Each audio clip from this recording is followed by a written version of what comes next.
Hello, you wonderful people, and welcome to another episode of Not Too Comic Book. This being a show where we talk about TV shows that are adaptations of comic books. For today's episode, I'm going to talk about Suicide Squad Isekai Season 1, Episode 7. A great episode. A lot of really interesting things went down in this episode, so let's break it down. I love the intro to this episode. I think it's so neat that that's how you get the Joker in it. It almost feels like the first Suicide Squad movie where Joker wasn't really in it. I think, didn't they say like Jared Leto was only in the movie for like, what, 10 minutes in totality, I think? It kind of gives you that kind of similar thing. I think that's so interesting. And especially how they use it from a framing storytelling perspective of like Harley. I mean, her entire world revolves around Joker for the most part. So like using like some of like what she's learned and picked up for him to utilize in this Isekai situation is so interesting. I'm curious, like, he probably won't actually pop up, not unless he's like the big bad, but I doubt it. It'd be interesting that it ended up being the case, but I doubt it, but we'll see. But I'd assume Harley won't be reunited with Joker like properly until the very end of this, because I'm assuming this is a one and done. I mean, I'm sure you could do more with it, but I'd assume like after episode 10, that's it. There's not going to be a season 2, but whatever the case may be, I just feel like it'll probably end with Harley back in like arrested again and then getting busted out by Joker. I could see that being kind of like the last shot of the series. But either way, the fact of the matter, I thought that unhinged opening, because it's like, oh, let's break into this impenetrable bank. How do we get in? And she's like, oh, we just don't try. And he's like, oh, that's one option. But he's like, oh, that's not my deal. He's like, it's not even about the money. It's just about the purpose. The fact is, no one else has done it, so I'm gonna do it. And I should also note, I love how like the really close up, like heavily detailed faces are so unhinged in this episode. Like, for example, jumping ahead, when Thinker was inside of Harley's head and we see Joker like grab onto her neck as Harley and Quinzel, like, and how he looks so demonic and just like the bright white light, but then like his eyes, I was like, oh, that's so beautifully animated. Or just like I said, the unhinged looks on their faces throughout this is so interesting. And just how very Joker-esque, he's dancing with her and then he bows her and like kind of curtsies, or not curtsies, but kind of like dips her like over the top of the building. And just the fact is Harley's not worried, because it's like, oh yeah, like my life is yours to do whatever you want to. Just once again, just all in that moment. That's all you need. That signifies Joker and Harley's relationship so simply, of like, oh, how unhinged that is. That is like, oh, you can have me dangling off a building, but I won't care because I love you so much. My life is yours to do whatever you want with. I'm yours to use, you know? Which plays a role in Harley's stories on whether or not she breaks away from the Joker. Just depends on the continuity and whether or not she, you know, but obviously this is one where she's like still in the middle of the storm that is Joker. But anyway, I thought that was so neat. And obviously we're picking up with our crew trying to make it to the, well, they find the giant fortress that the Thinker has made near where they need to reset their bombs. And because of that, it's like, cool, he would be such a douchebag to do something like this. You gotta admit, it's pretty impressive he did this in such a short amount of time.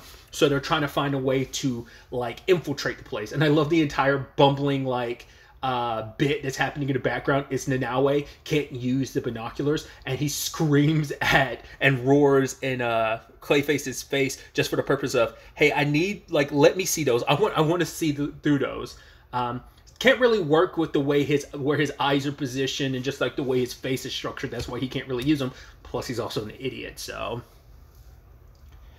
But either way, they end up concocting a plan. I love that Clayface just made like a clay model of the entire fortress in excruciating, incredible detail. So I thought that was pretty dope.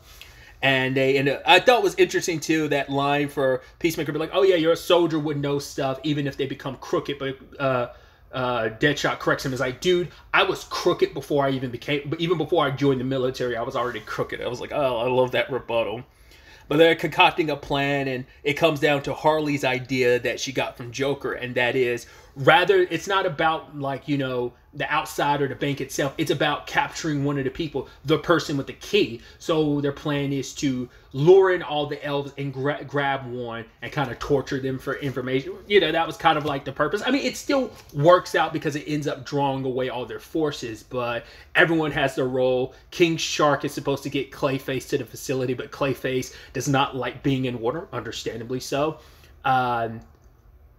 Harley and Peacemaker have their role when it comes to kidnapping one of the elves, and then Deadshot's meant to be kind of tactical support while also kind of playing his role. So Flag is used as a distraction to lure all the elves and kind of pop stuff off, and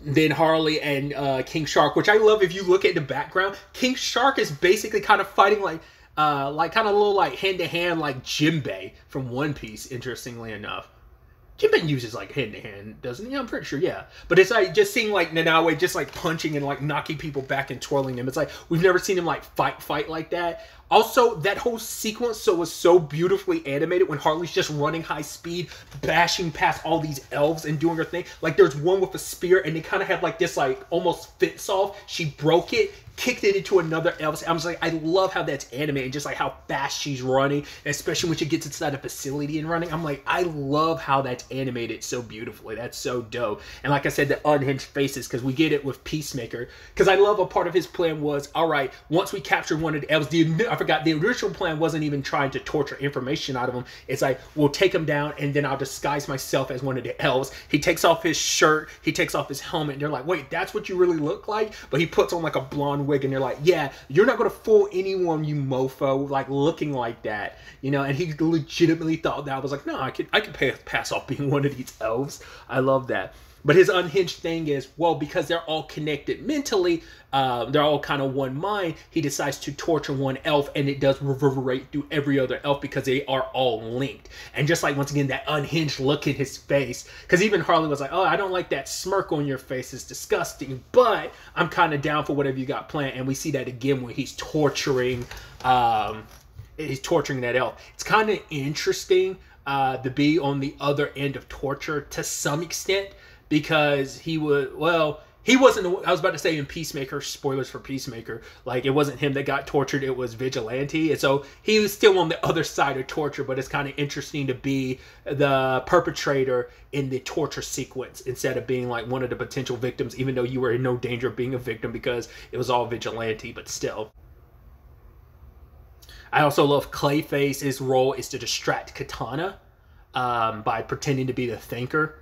It makes you wonder how long did it take for her to see through the ruse. I mean, it's like, at first he's not talking like Thinker, but I guess eventually he just, you know, it's like, well, you're not that great of an actor, even though you'll claim to be, so maybe your performance gave you away. Who knows? Maybe you sold it for long. I mean, Katana was distracted, so long, you kept her occupied long enough, but maybe they had a tussle, because we do see that he's kind of knocked out later on, so eventually it probably turned into a tussle for all we know, but who knows how long his performance was, you know, successful in keeping her distracted. But either way, the Harley and Thinker situation, because he's like, oh, like, what are you going to have, some metahuman ability, like some grand strategy? He's like, no, your plan is so stupid that I didn't even conceive it. It's like, I actually overestimated you guys a little bit.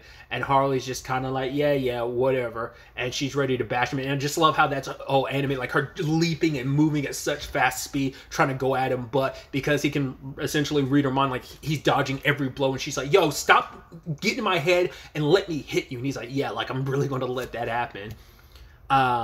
And then, like, I forgot what it was, like he did something and knocked her down, and she starts seeing all these like Arthurs flying around her, and she's like, oh, the birdies, and starts laughing idiotically. I was like, she's so crazy. And then she flings her bat at his head and hits him, and he's so pissed that he tries to get inside her head. She's like, no, go ahead, take a deep dive if you dare.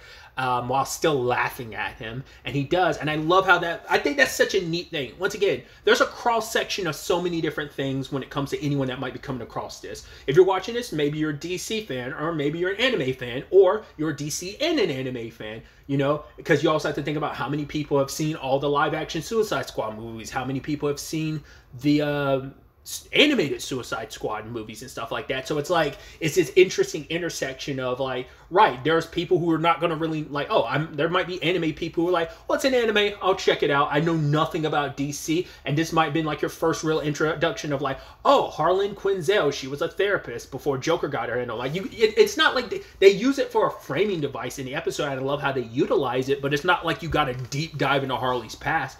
We haven't really even gotten a deep dive into anyone's past, because it is kind of a thing of, well, we're going to introduce this stuff, just kind of wink and nod to some of these characters' origins and backstories, in case you're familiar with them, or whether you are or not. You get a little insight into who they are without going too deeply into their backgrounds. But it's just kind of interesting because I'm like, how many people might be watching this? It might be a smaller section of the amount of people watching this who know nothing about DC, because like I said, there is overlap, because you know, you can be a DC fan and an anime fan, or you could be a DC fan but not an anime fan, or an anime fan and not a DC fan. Like, it's just, there's so many subsections of how the Venn diagram of how that works. My point is just, like, some people might be upset that, like, oh, like, we already know who Harlan Quinzel was. It's like, oh, but it's like, you know, I mean, some people might be familiar with Harley, but just not, for whatever reason, know her background. So it's just one of those things. But like I said, it's not like they took a deep dive into it. They just utilize it from a framing device of him trying to get inside of her head. And like I said, I love like him just like reaching through the glass and choking her. I was like, did that really? Is that how that goes in this continuity? But it's like, no. And how it shatters and transitions to like when he dropped her in like that chemical bath, but instead of Harley, it's actually the Thinker. And I love the whole thing. He was like, oh, like, do you love me so much that would you die for me? And then Harley's over next to Joker, but like, oh, like, only way you'll know for sure is if you drop him. And just like, once again, the deranged like close-up looks at their faces, drops him, and he kind of like short circuits because he's like, how did you do that? And she's like, did you have a nice dream? And whack. I was like, dude, I almost expected her to go full like Negan and like literally destroy his brain or something. But it's like, no, she whacked him and like messed up the helmet. I guess because in that moment, either he was knocked unconscious or the helmet was destroyed and kind of disrupted the control over the elves. But I thought that was so dope. It's like, right, Harley is smart in her own regard, but like her crazy outshines her smart a lot of times. So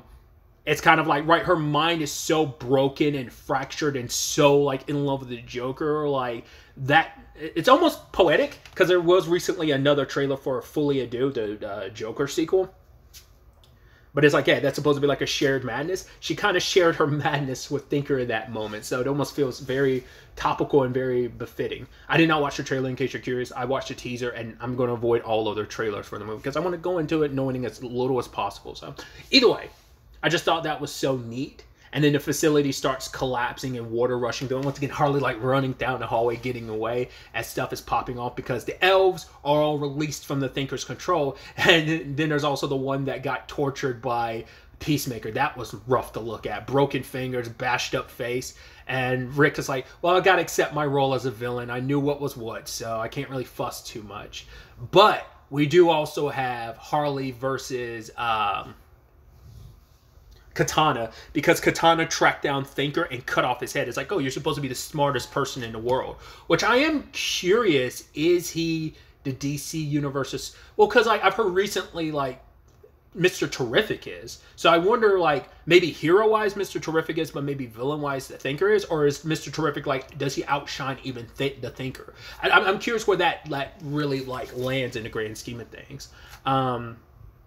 But yeah, he was outshined by this ragtag group. He was outshined by a crazy lady, you know? So, but yeah, and because of that, he lost his head. It was mainly because I guess the helmet is so intrinsically connected to his head, so there's no, like, just getting that off. It's like, right, cut off his head and taking it with you. But Katana also took out Clayface, and now Harley and Katana have their rematch. And luckily, Clayface is like, yeah, I'm too much of a chivalrous dude that when a lady tells me to get up, I'm going to get up. And he turns into a sword. I was like, that's actually really sick. And like Katana and Harley having this really dope sword battle. I was like, fuck yeah, dude.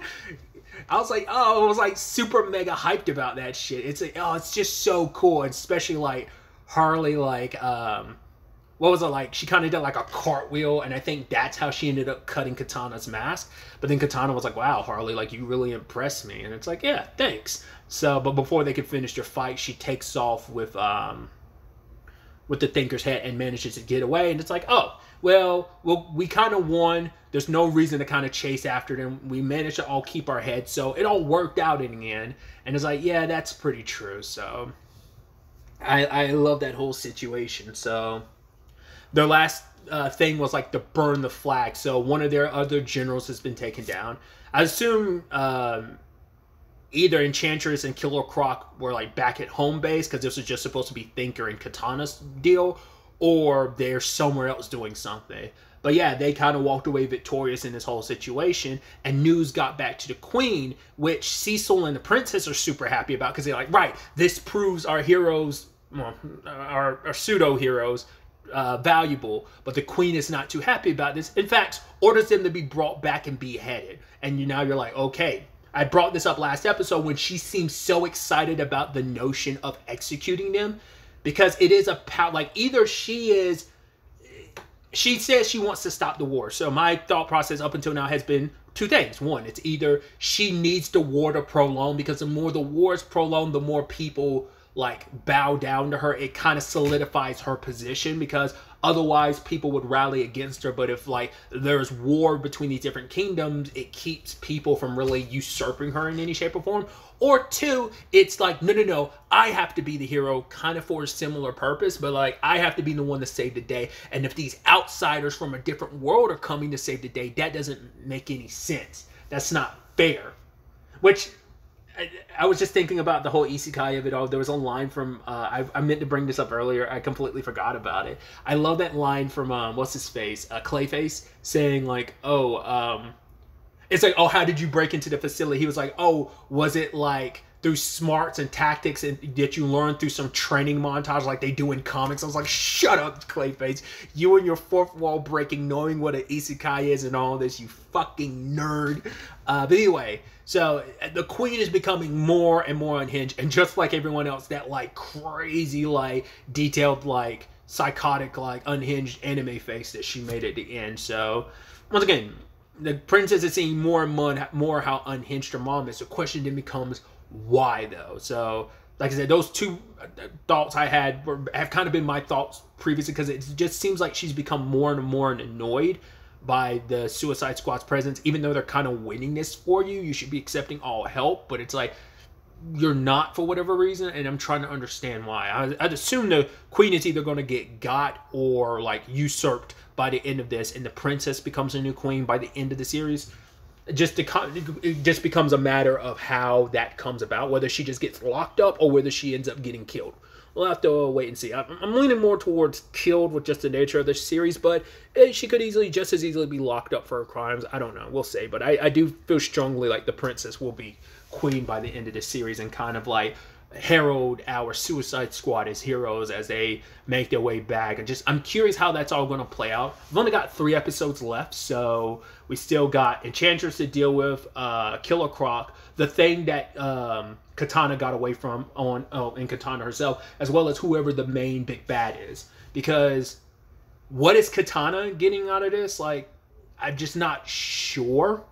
And I'm curious if she's going to walk away dead by then. Like, will Killer Croc and, I mean, this thing's its own continuity, so they can kill characters, like, willy-nilly if they want to. But I'm curious, will Killer Croc, Enchantress, or even Katana be dead by the end? And like I said, who's the big bad? I'm leaning saying, like, it's not Joker, but I'm still leaving enough window open to be like, I think it is Joker. But the thing is, it's a woman, isn't it? Like, isn't it like kind of like the Queen versus another... Because we saw the person like from the shadows once, like I think in the first episode is what we saw, but that's all we got. So we'll ultimately have to wait to see where the next episode ultimately ends up taking us going forward with all of this. But really, that's all I wanted to talk about. So the next time we meet, be happy, be safe, live life to the fullest, and enjoy it. Good day and goodbye.